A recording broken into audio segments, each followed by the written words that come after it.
আজকে ভর্তা করব কলার খোসা। এই যে সিদ্ধ করা কলার খোসাটা নিয়েছি এখানে, আর এই যে 4-5 পিস কাঁচামরিচ নিয়েছি। আমি কলাটা সিদ্ধ দিয়েছিলাম, সিদ্ধ করে ছিলে নিয়েছি এই সেই কলার চোচা। আর এখানে পেঁয়াজ আর এই 3-4 কোয়া রসুন আমি তেল দিয়ে ভেজে নিচ্ছি।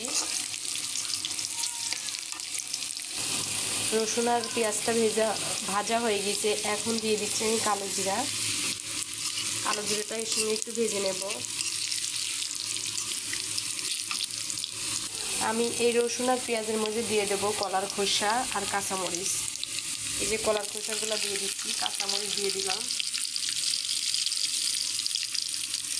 এগুলো আমি ভালো করে নেড়ে চেড়ে ভেজে নেব।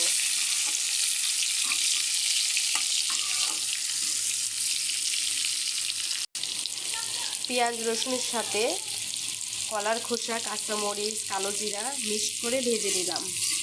এখন এইগুলো আমি শিলপাটাতে বেটে নেব। আপনারা চাইলে ব্লেন্ডারেও পিষে নিতে পারেন। আমি শিলপাটাতে বেটে নেব। শিলপাটাতে বাটাটা মজা বেশি লাগে।